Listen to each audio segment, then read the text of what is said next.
Hello friends, welcome to this video. In this video we will start the next algorithm, that is the shortest job first.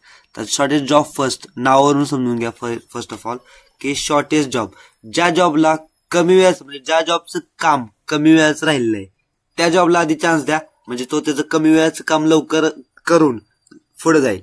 म्हणजे weight करावं लागणार नाही बाकीच्या जॉबला. म्हणजे ज्यांचे कमी वेळाचं काम आहे त्यांना पहिला चान्स द्या, ते त्यांचं काम लवकर करतील. कमी वेळाचं राहिले म्हणजे लवकर करतील जातील. आणि ज्यांचं जास्त वेळेचं काम राहिले त्यांना नंतर चान्स द्या, म्हणजे बाकीच्या कोणत्या प्रोसेसला त्याच्यानंतर राहणार नाही. ज्या कमी वेळेच्या जॉबच्या प्रोसेस आहेत त्या लवकर एक्झिक्युशन होऊन स्टॉप होतील. मग ज्यांचं जास्त वेळेचं काम आहे त्यांचं काम सगळ्यात ऍट द एंडला ते एक्झिक्यूट करू शकतात. हेच ह्या अल्गोरिदम मध्ये आहे. आता आपण one by one line by line बघूया. It is also known as shortest process next or shortest request next. या प्रोसेसला शॉर्टेस्ट रिक्वेस्ट प्रोसेस नेक्स्ट पण म्हणतात किंवा शॉर्टेस्ट रिक्वेस्ट नेक्स्ट पण म्हणतात. It schedules process according to length of CPU burst time. म्हणजेच काय, तुम्हाला मागच्या व्हिडिओमध्ये मी सांगितलं की सीपीयू बस टाइम म्हणजेच काय की त्या प्रोसेसला किती वेळ काम करायचं आहे ऍक्च्युअल मध्ये, तो टाइम म्हणजे सीपीयूचा बस टाइम, त्या प्रोसेसचा burst time. Jobs are processed in ascending order of their CPU burst time. म्हणजेच काय, समजा की मागच्या व्हिडिओमध्ये आपण बघितलं, आता P1 आहे त्याचा बस टाइम 2 आहे, P2 आहे त्याचा बस टाइम आहे 1. मग असेंडिंग ऑर्डर म्हणजेच काय होणार की ह्या P1 आणि P2 मध्ये P2 ला पहिल्यांदा चान्स भेटणार. का भेटणार? कारण त्याचा बस टाइम म्हणजे त्याला P2चं 1 सेकंदाचं फक्त काम आहे. मग तिला लवकर चान्स द्या, नंतर P1 ला द्या. कारण P1 चा ह्याच्यापेक्षा आहे, दोन कम्पॅरेटिव्हली जर प्रोसेस बघितल्या तर P2 चा कमी आहे बस टाइम आणि P1 चा जास्त आहे. तर P1 ला नंतर चान्स द्या. P2 चा आधी 1 सेकंदचं काम त्याचं संपलं तर ती लवकर लगेच P1 ला भेटेल. तर P2 ला आधी एक्झिक्यूट झालं तर P1 ला वेटिंग टाइम म्हणजे वेट करावं लागणार नाही. जर समजा FCPS असता तर P1 ऑलरेडी पहिल्यांदा आलाय, अरायवल टाइम थोडस साईडला ठेवा. मी सांगतोय फक्त बस टाइम रिलेटेड, कारण शॉर्टेज जॉब फक्त ह्या बस टाइम बेसिसवर तुम्हाला कम्पॅरिझन करायचं आहे आणि गॅन चार्ट काढायचा आहे. तर समजा P1 आला, P1 पहिल्यांदा आलाय, त्याचा बस टाइम किती आहे 2, मग P2 चा किती बस टाइम आहे 1, तरी पण त्याला थांबावं लागणार कारण FCPS आहे. तर तुम्हाला P1 मध्ये 2 सेकंद नंतर तुला चान्स भेटणार एक्झिक्युशनला. मग शॉर्टेज ऑफ फर्स्ट मध्ये काय होणार, P1 ला चान्स भेटण्याच्या ऐवजी पहिल्यांदा P2 ला भेटणार कारण त्याचा बस टाइम कमी आहे, आणि नंतर P1 ला भेटणार. सॉरी, तर म्हणजेच P2 ला आधी भेटणार कारण त्याचा बस टाइम कमी आहे, नंतर P1 ला भेटणार कारण त्याचा बस टाइम जास्त आहे. मग on the basis of on the comparison of the burst time ह्या शॉर्टेज जॉब फर्स्ट चालतो. तेच आपण आता मी सांगितलं. नेक्स्ट बघूया आपण. Jobs are processed in ascending order of their CPU burst time. Ascending order म्हणजेच काय, चढत्या क्रमाने लावा की ज्याचा बस टाइम कमी आहे त्याला आधी चान्स द्या. संपला विषय. Every time job with smallest CPU burst time is selected from ready queue. प्रत्येक वेळी काय होतं, ज्या प्रोसेसचा बस टाइम कमी आहे त्याला आधी चान्स भेटतो. If two process have same CPU burst time then they will be schedule according to FCPS algorithm. म्हणजे थोडक्यात समजायचा P1 चा 2 आहे, P2 चा पण 2 आहे. मग तुम्हाला कसं कळणार कोणत्या प्रोसेसला आधी चान्स द्यायचा एक्झिक्युशनला, तर तिथं तुम्ही FCPS यूज करायचा की P1 P2 मध्ये पहिल्यांदा कुठलेला P1, तर दोघांचा बस टाइम जर सेम आहे मग तिथं तुम्हाला शेड्यूल कसं करायचं आहे, on the basis of FCPS algorithm की P1 पहिल्यांदा आला तर P1 ला द्या, कारण बस टाइम तर दोघांचा सेमच आहे, तर त्यामुळे काही एवढा इफेक्ट पडणार नाही. It gives minimum shortest average waiting time because shortest process are processed before long process. म्हणजेच काय, ज्या प्रोसेसला कमी वेळ काम करायचं आहे त्या प्रोसेस ऑलरेडी लॉंग प्रोसेसच्या आधीच एक्झिक्यूट होणार. मग त्या बाकीच्या प्रोसेसला वेटिंग टाइम म्हणजे कमी लागणार. जर इथे FCPS असता तर कसं असतं, लॉंग प्रोसेस आली, समजा P1 आहे ती पहिल्यांदा आली, जर तिचा बस टाइम जास्त आहे मग बाकीच्या प्रोसेसचा बस टाइम कमी आहे, तरी पण ह्या प्रोसेसला थांबावं लागणार जोपर्यंत P1 एक्झिक्यूट होत नाही. पण इथे शॉर्टेज जॉब मध्ये असं नाही, ज्याचा कमी आहे म्हणजे P2 P3 P4 चा कमी आहे समजा बस टाइम, तर त्यांना आधी एक्झिक्युशन चान्स देणार.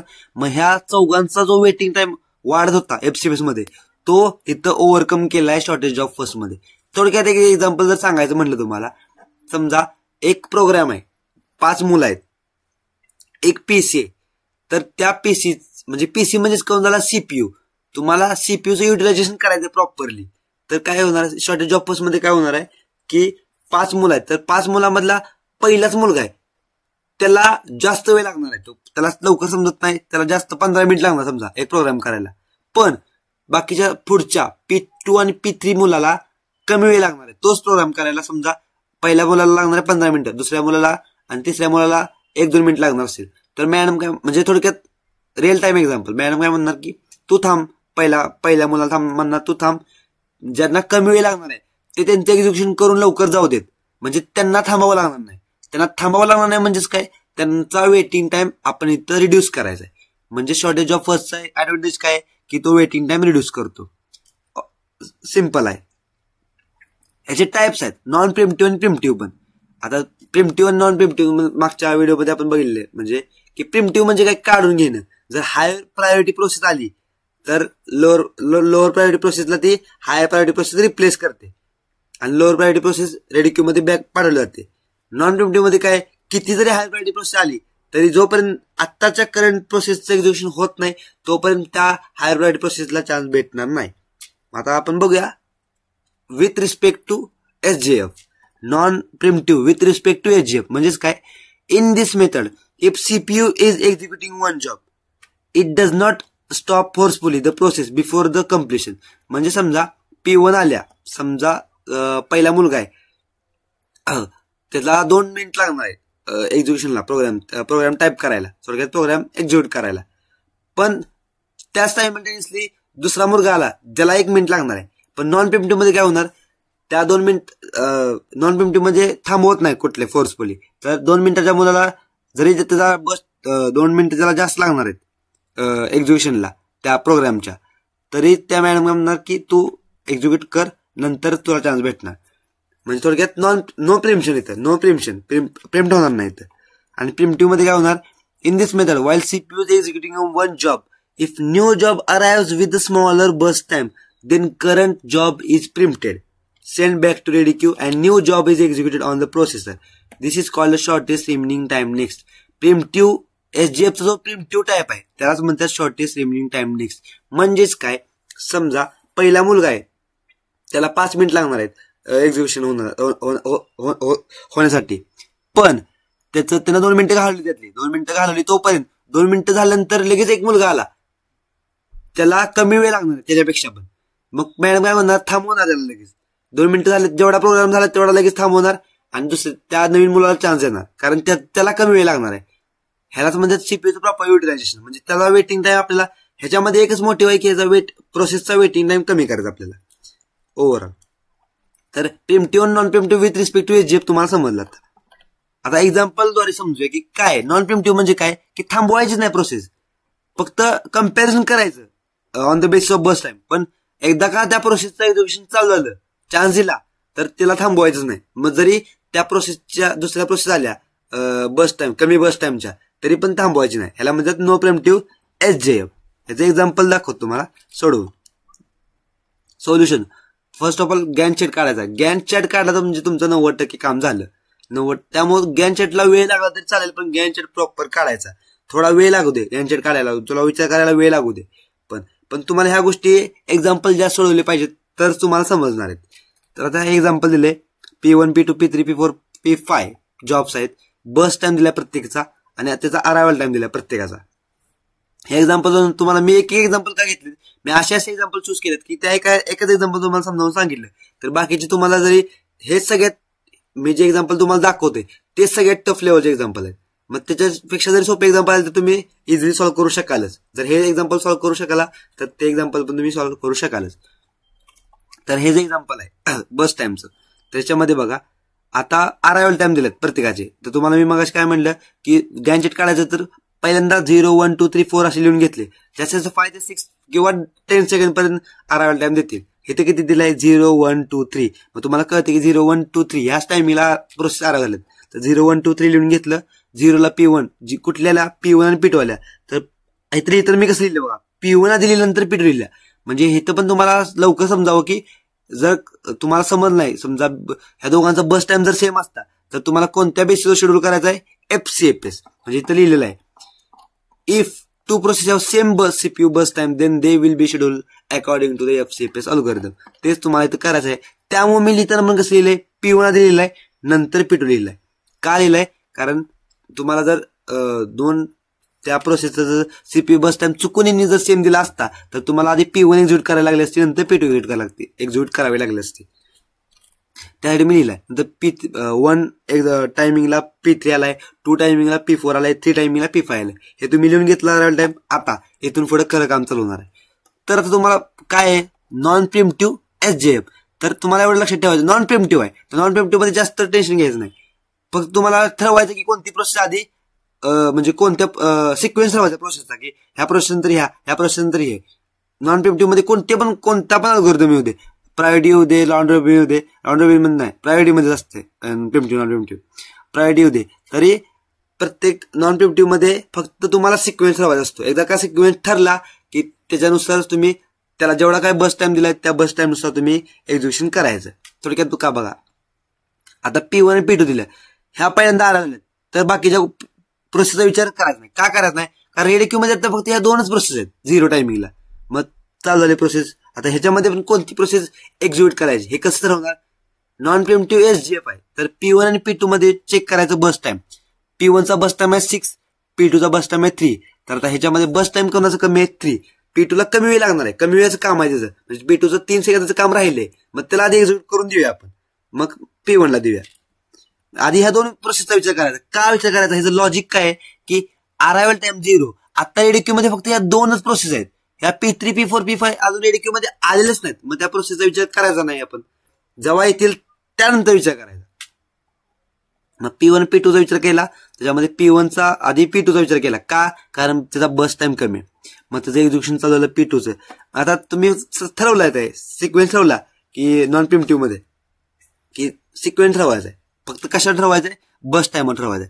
P2चं एक्झिक्युशन नॉन प्रिम्प्टिव्ह आहे ना, मग जरी P3 P4 आल्या, आता P3 आल्या 1 सेकंदला लगेच, पण P3चा बस टाइम कमी आहे, सॉरी जास्तच आहे सोडा, आणि P4 चा कमी आहे 2. मग तुम्ही तिथं प्रिम्प्ट करायचीच नाही, कारण नॉन प्रिम्प्टिव्ह अल्गोरिदम आहे. त्यामुळे बाकीच्या प्रोसेसचा विचार करायचा नाही. जोपर्यंत तुम्ही पहिली प्रोसेस जी सिलेक्ट केल्या तोपर्यंत ते एक्झिक्यूट होत नाही, तोपर्यंत बाकीच्या प्रोसेसचा विचार करायचा नाही. मी ही गोष्ट रिपीटेडली का सांगतोय, कारण ह्या गोष्टी तुमच्या डोक्यात फिट व्हाव्यात की ही गोष्ट ह्या अल्गोरिदम मध्ये, ह्या टाईप मध्ये जास्त फोकस करायचे आहेत. म्हणून मी ह्या गोष्टी रिपीटेडली रिपीट करतोय तुम्हाला. तर P2 आधी एक्झिक्यूट झाली. P2चं किती बस टाइम आहे, 3 पर्यंत संपलं. आता P2 संपली तेव्हा कोणत्या प्रोसेस ADQ मध्ये आल्या, 1 ला P3 पण आल्या, 2 ला P4 पण आल्या, आणि 3 ला P5 पण आल्या. मग आता काय होणार, P2 संपली, मग आता काय करायचं, P2 ला थोडक्यात असं खाट मारायची. P2 संपली, आता फक्त विचार कुठला करायचा, P1 P3 P4 P5. आता ह्या सगळ्या प्रोसेस ADQ मध्ये आल्यात. नॉन प्रिम्प्टिव्ह तर आहे, पण आता तुम्हाला सिक्वेन्स ठरवायचं की आता P2 नंतर कोणत्या प्रोसेसला चान्स द्यायचा. मग आता कोणत्या प्रोसेसला चान्स देणार तुम्ही, ह्या चारी मध्ये कम्पॅरिझन करायचं. का करायचं कम्पॅरिझन, कारण ह्या चारी पण प्रोसेस आता ADQ मध्ये आल्यात. जेव्हा P2 संपल्या तेव्हा कोणत्या प्रोसेस ADQ मध्ये आल्यात, ह्या चारी पण प्रोसेस ADQ मध्ये आल्यात. त्यामुळे ह्या चारी प्रोसेसचं कम्पॅरिझन करायचं. आता कम्पॅरिझन कसं करायचं की बस टाइमवर, कारण SJF आहे, SJF काय सांगतं, बस टाइमवरच कम्पॅरिझन करा. ज्याचा बस टाइम कमी त्याला पहिल्यांदा चान्स द्या, ज्याचा बस टाइम जास्त आहे त्याला नंतर ठेवा. मग आता ह्याच्यामध्ये बघा तुम्हीच की कुठल्या प्रोसेसचा बस टाइम कमी आहे, तर ऑब्व्हियसली P5, ज्याचा बस टाइम किती 1 1 सेकंदाचं काम राहिले P5चं. मग काय करा, त्याला चान्स द्या आधी. मग आता P5 पण इथं संपली. नॉन प्रिम्प्टिव्ह सोडवायचं एक्झाम्पल टेक्निक आहे अशी. मग आता P2 आणि P5 संपली. आता बघा राहिल्या कुठल्या P1 P3 P4. ह्याच्यामध्ये बघा बस टाइम कोणाचं कमी आहे, P4चं कमी आहे, कारण 2 सेकंदचं फक्त काम आहे, तर त्याला आधी चान्स द्या. तर P4चं एक्झिक्युशन झालं 4 ते 6 मध्ये. 4 पासून पुढे 2 सेकंद मोजले की ते 4 + 2 असे कॅल्क्युलेशन करायचं.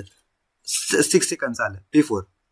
नंतर P4 संपली, P4चं एक्झिक्युशन संपलं. आता राहिले P1 P3. P1 P3 मध्ये P3चं बस टाइम कमी आहे, तर 6 सेकंद पासून पुढे 4 सेकंद म्हणजे बस टाइम त्याचा झाला, म्हणजे P3 संपली 10 सेकंदला. मग राहिले सगळ्यात शेवटला P1चं एक्झिक्युशन झालं 6 सेकंदाचं, 10 ते 16. अशा पद्धतीने तुम्हाला नॉन प्रिम्प्टिव्ह SJF सोडवायचा आहे. हीच टेक्निक यूज करा. आणि मी जे टेक्निक यूज केले ते तुम्ही टेक्निक 1 ते 2 एक्झाम्पल अजून असे सोडवले तर तुम्हाला परफेक्ट तुमच्या डोक्यात समजून जाईल. आता टर्न टाइम कसं काढायचं, वेटिंग टाइम कसं काढायचं, तर तुम्हाला मी ऑलरेडी फॉर्म्युला आहेत. कम्प्लीशन टाइम P1 चा कम्प्लिशन टाइम, P1 संपलाय कधी 16ला, पण आलाय कधी P1 0ला. मग 16 मायनस 0 किती आलं 16. हे तर मी कॅल्क्युलेशन केलं नाही. 16 म्हणजे काय आलं P1 ला टर्न ऑन टाइम, म्हणजे P1 ला एक्झिक्युशन व्हायला एवढा वेळ लागला आल्यापासून. P1 चा वेटिंग टाइम कधी काढायचा कसा, टर्न ऑन टाइम किती आहे, टर्न अराउंड टाइम P1 चा 16, बस टाइम किती आहे P1 चा 6, 16 मायनस 6 किती आला 10. म्हणजे P1 ला बघा, P1 चालू झाल्या एक्झिक्युशन व्हायला 10 सेकंद नंतर चालू झाल्या, म्हणजे 10 सेकंद पर्यंत P1 वेटच करत आल्या रेडी क्यू मध्ये. हे लॉजिकली विचार करणं झालं आपलं.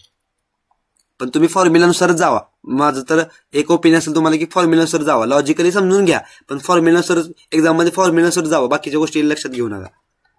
मग तुम्हाला हे ऍव्हरेज वेटिंग टाइम काढायचं, ते पण राहिले वेटिंग टाइम ऍव्हरेज काढायचं. आता हे जे एक्झाम्पल्स आहेत दोन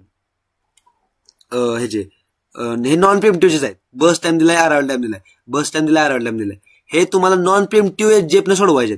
एक्झाम्पल पण तुम्ही सोडून मला पाठवू शकता. मी माझ्याकडे आन्सर आहे, मी तुम्हाला क्रॉस व्हेरीफाय करून तुम्हाला सांगेन, म्हणजे तुम्हाला कॉन्फिडन्स येईल की हे जे एक्झाम्पल सुद्धा ह्याच डिफिकल्ट लेवलचे आहेत. त्यामुळे तुम्ही एक्झाम्पल हे जर 3 एक्झाम्पल तुम्ही सोडवले तर तुम्ही सफिशियंट आहात. कोणतं पण एक्झाम्पल आलं तरी तुम्ही सफिशियंट आहात, तुम्ही सोडवू शकता प्रॉपर. नॉन प्रिम्प्टिव्ह जेपचं हे तुम्हाला ह्याच्या खाली लिहिलंय मी लगेच. म्हणजे तुम्हाला नॉन प्रिम्प्टिव्ह न सोडवायचं आहे एक्झाम्पल. आता प्रिम्प्टिव्हचं बघूया, सगळ्यात महत्वाचा आहे पॉईंट. प्रिम्प्टिव्ह एसजेएफ म्हणजे चालू प्रोसेस एखादी चालू असली आणि लगेच मध्ये एखादा त्या टायमिंगला दुसरा प्रोसेस आली जिचं बस टाइम कमी आहे, तर करंटली प्रोसेस थांबवा, दुसऱ्या प्रोसेसला चान्स द्या. एवढंच करायचं आपल्याला. तर हाच फॉर्म्युला पण ह्याच्यामध्ये लागू करायचा. कसा करायचा बघूया. हे 4 जॉब्स आहेत, J1 J2 J3 J4. त्याचा बस टाइम दिलाय, अरायवल टाइम दिलाय. तर आधी सर्वात महत्वाची प्रोसेस अरायवल टाइम दिलाय, तर अरायवल टाइम नुसार प्रोसेस लिहून घ्यायच्या. J1 आलाय 0ला, J2 आलाय 1ला, J3 आलाय 2ला, J4 आलाय 3ला, असं लिहून घेतलं. मग आधी गॅन चार्ट काढायला पाईपलाईन काढून घेतली. आता मी आता 8 सेकंड नंतर ते जरा एक्स्ट्रा झाले. असं एक्स्ट्रा कधी कधी हा पार्ट असा होतो, त्यामुळं एकदम थोडंसं पेन्सिल आधी माझं तर ओपिनियन राहील की एक्झाम मध्ये सुरुवातीला गॅन चार्ट काढताना पेन्सिलनं काढा. एकदा कन्फर्म गॅन चार्ट झाला की ह्याचा कॉपी करा पेनानं, किंवा पेन्सिल तुम्ही प्रॉपर डायरेक्ट न काढू शकता, पण माझं तो ओपिनियन पेनानं काढा. मग आता आपल्याला काय करायचं आहे, एसजेएफ प्रिम्प्टिव्ह न सोडवायचं एक्झाम्पल. तुम्हाला असं स्पेसिफिकली दिलं जातं की ह्या अल्गोरिदम तुम्ही हे एक्झाम्पल सोडवायचं आहे, त्यामुळे तुम्हाला जास्त विचार करायला लागणार नाही. तर आता हे लिहून घेतले अराउंड टाइम नुसार. आता आपल्याला खरं काम चालू करायचं आहे. तर बघा, J1 आलाय 0ला आलाय, तेव्हा J2 J3 J4 चा विचार करायचा का नाही करायचा, कारण आता फक्त एकच माझा हा एरो आहे ना, त्या एरोकडे लक्ष द्या तुम्ही. जो मी सारखा फिरवतो त्या एरोकडे लक्ष द्या, तुम्हाला क्लिअर होईल. हा J1 फक्त आलाय आता रेडी क्यू मध्ये, तर फक्त J1 चा विचार करायचा. मग J1 चं बस टाइम किती आहे 4. मग J1 चालू झाला 1 सेकंद पर्यंत थांबला. का थांबला, 1 सेकंदला J2 अरायव झालाय. पण अशी प्रोसेस अरायव झाली जिचा बस टाइम J1 पेक्षा कमी आहे. डबल एकदा बघा, मी एकदा तुम्ही रिवाइंड करू शकता, तरी पण मी तुम्हाला एकदा डबल सांगतोय. J1 रेडी क्यू मध्ये आला 0 टायमिंगला, J1 एक्झिक्यूट व्हायला चालू झाला आणि 1 सेकंद पर्यंत तो एक्झिक्यूट झाला. तोपर्यंत J2 आला ज्याचा बस टाइम J1 पेक्षा कमी आहे. तर काय केलं आपण, प्रिम्प्टिव्ह आहे. तर ऑब्व्हियसली प्रिम्प्टिव्ह काय सांगतं, कमी बस टाइमची प्रोसेस आली तर थांबवा करंटली प्रोसेस आणि तिला बॅक करा रेडी क्यू मध्ये, आणि आता जी कमी बस टाइमची प्रोसेस आल्या तिला चान्स द्या. मग काय केलंय, तर थांबवले J1 1 सेकंदला आणि J2ला चान्स दिला. मग J2 पण चालवलं, इथनं चालवली 2 सेकंद पर्यंत J2चं काम चालू झालं, म्हणजे थांबलं. का थांबलं, कारण 2 सेकंदला इथं बघा J3चा अरायवल टाइम 2 सेकंद आहे, जिचा बस टाइम किती आहे 2 आहे. पण सॉरी कन्फ्युजन झालं. J2चं बस टाइम किती आहे 1, संपलं. J2चं बस टाइम इथपर्यंत 2 पर्यंत संपलं, J2 संपली. आता J2 संपली म्हणल्यावर इथं आपण खाड मारायची. हे काम करायचं म्हणजे तुम्हाला जास्त कन्फ्युजन राहणार नाही की कसं, म्हणजे कोणती राहिल्या कोणती नाही. कम्पॅरिझनसाठी तुम्हाला खाड मारायला इझी जाईल. कम्पॅरिझनसाठी खाड मारल्यानंतर तुम्हाला इझी जाईल. आता J2 संपली, आता राहिल्या कुठली, आता 2 टायमिंगला J3 आरा झाल्या, जिचा बस टाइम आता J1 पेक्षा पण तिचा बस टाइम कमीच आहे. मग काय केलं, J1 ला थांबवलंयच, J3 ला एक्झिक्युशनला चान्स दिला. का दिला? कारण तिचा J3चा जे आता नवीन प्रोसेस आल्या तिचा पण बस टाइम J1 पेक्षा कमी आहे. तर J1 ला म्हणले तू थांबच, कारण अजून एक प्रोसेस आल्या जिचा बस टाइम अजून तुझ्यापेक्षा कमी आहे, तर तू थांब. मग J1 ला अजून थांबवलंय, J1 ला इथं एक्झिक्यूट करून दिलं नाही. मग J2 नंतर लगेच J3 ला घेतलं. मग J3 एक्झिक्युशन चालू झालं 2 पासून, चालू 3 ला थांबली. 3 ला का थांबली? कारण 3 टायमिंगला J4 आल्या जिचा बस टाइम J3 पेक्षा कमी आहे. का? J3 चा बस टाइम किती आहे? 2 आणि J4 चा 1 आहे. तर J3 ला लगेच थांबवलं. 2 पासून 3 एकच सेकंदाचं एक्झिक्युशन झालं, लगेच थांबवलं J3 ला आणि J4 चं एक्झिक्युशन चालू केलं. मग 3 पासून J4 चं एक्झिक्युशन 4 पर्यंत झालं, कारण बस टाइमच त्याचा 1 सेकंद आहे. मग आता कुठली एक्झिक्युशन संपली प्रोसेस? J4 संपली. आता राहिल्या कुठल्या प्रोसेस? J1 आणि J3. आता ह्याच्यामध्ये सगळ्यात कमी, आता ऑब्विसली राहिलाय किती बघायचं नाही, ह्याच्यावरूनच comparison on the basis of टेबलवरच करायचं. किती राहिलाय काय तसलं नाही करायचं, फक्त बेसिसवर करायचं, टेबलवर किती दिलंय ते. J3चं किती आहे? 2. मग J3लाच आधी करायचं. पण इथे J3चं एक सेकंदाचं एक्झिक्युशन झालेलं ऑलरेडी. मग राहिले किती? J3चं 2 सेकंद आहे बस टाइम. मग राहिला किती? फक्त 1 सेकंदाचा एक्झिक्युशन टाइम राहिलाय. तर 4 ते 5 मध्ये J3 एक्झिक्यूट झाला. आणि नंतर आता सगळ्या J3 एक्झिक्युशन झाल्यानंतर मग राहिले कुठली? J1. म्हणजे J1चं पण 1 सेकंदाचं एक्झिक्युशन झालं. मग राहिला किती? 4 - 1 3. मग फक्त 5 ते 8, 5 आणि 3 8. मग J1चं फक्त 3 सेकंदाचं एक्झिक्युशन राहिलेलं. त्यासाठी J1 ला थांबावं लागलं. का? कारण ऑब्व्हियसली त्याला 4 सेकंदाचा आहे, तर म्हणजे जिथं जास्त बस टाइम आहे तिथं तिला जास्त वेळ द्यावा, वेट करावा लागला. हेच आहे SJF प्रिमिटिव्ह. आता ह्याच्यामध्ये टर्न अराउंड टाइम आणि वेटिंग टाइम हे मी तुम्हाला सांगितले ऑलरेडी. कम्प्लिशन टाइम आणि अराउंड टाइम, आणि तर टर्न अराउंड टाइम आणि बस टाइम. मग कम्प्लिशन टाइम आता एकच सांगतो, पहिल्याच प्रोसेस सांगतो, बाकीचा प्रोसेस तुम्ही काढा, दिलेला आहे ऑलरेडी, तुम्ही चेक करू शकता, व्हेरीफाय. J1चा किती आहे? J1 आल्या 0 ला, इथं बघा अरायवल टाइम, आणि संपल्या किती? J1 8 ला. 8 - 0. कम्प्लिशन टाइम किती आहे? J1चा 8. आल्या कितीला? Arrival time 0. 8 - 0 8. मग आता J1 ला वेट किती करावा लागला? ऑब्व्हियसली बघा, टर्न अराउंड टाइम किती आहे? J1चा टर्न अराउंड टाइम 8 सेकंद, आणि बस टाइम किती आहे J1 ला 4 सेकंद लागलाय. मग टर्न अराउंड टाइम मायनस बस टाइम, मग 8 - 4 किती? 4 सेकंद J1 ला वेट करावं लागला. ते कसं करावं लागलं बघा. J1 इथपर्यंत झालं एक्झिक्युशन, इथून 1 पासून 5 पर्यंत J1 ला एक्झिक्युशनला चान्स दिलाच नाही. म्हणजे 1 पासून 5 पर्यंत J1 ला रेडी क्यू मध्येच थांबावं लागले, काय न करता. मग तिथं वेट करावं लागला. मग 1 पासून 5 पर्यंत लॉजिकली विचार केला तर 1 2 3 4 सेकंद वेट करावा लागला. नंतर J1 ला चान्स दिलाय. म्हणजे लॉजिकली बघा की J1 इथपर्यंत आला, इथपर्यंत 1 सेकंदाने एक्झिक्युशन केलं, पण तिथनं 5 पर्यंत त्याला एक्झिक्युशनल चान्स भेटलाच नाही. मग 1 2 3 4 बॉक्सेस मध्ये गॅप आहे. 4 बॉक्सेस म्हणजे 4 सेकंदाचा गॅप आहे. 4 सेकंदाचा गॅप नंतर J1 ला भेटले एक्झिक्युशन साठी, म्हणजेच 4 सेकंदाचा J1चा वेटिंग टाइम आला. इतकं लॉजिकली तुम्हाला, इतकं बेसिक मी समजावून सांगतोय, त्यामुळे तुम्ही व्यवस्थित वाटलं सर व्हिडिओ डबल रिवाइंड करा. आता हे जे एक्झाम्पल आहे 2, ते सुद्धा तुम्ही जर हे 2 एक्झाम्पल तुम्ही सोडवायचे आहेत, हे एक्झाम्पल सोडून मला व्हॉट्सअपला तुम्ही मेसेज करू शकता, मी चेक करून तुम्हाला पाठवतो. ह्या सर्व एक्झाम्पलचे मी ऍड देईन उत्तर, मी ग्रुपवर म्हणजे सॉरी PDF मध्ये पण मी ऍड देईन. जेव्हा हा चॅप्टर संपेल तेव्हा याचे एक्झाम्पलचे आन्सर्स पण मी सेंड करेन. पण त्याआधी तुम्ही जोपर्यंत चॅप्टर संपत तोपर्यंत त्याआधी तुम्ही एक्झाम्पल सोडून मला पाठवा, मी तुम्हाला व्हेरीफाय करेन की बरोबर आहे का चुकीचं आहे. का? कारण हे जर तुम्ही 3 एक्झाम्पल प्रॉपर सोडवले ना, तर तुम्हाला प्रायोरिटी शेड्यूलिंग अल्गोरिदम इतका सोपा जाईल. पण तुम्ही ह्याच्या आधी सगळ्यात आधी हे सर्व एक्झाम्पल सोडवायचे आहेत. तर आपण नेक्स्ट व्हिडिओमध्ये प्रायोरिटी शेड्यूलिंग अल्गोरिदम बघूया. So thank you, see you in the next video.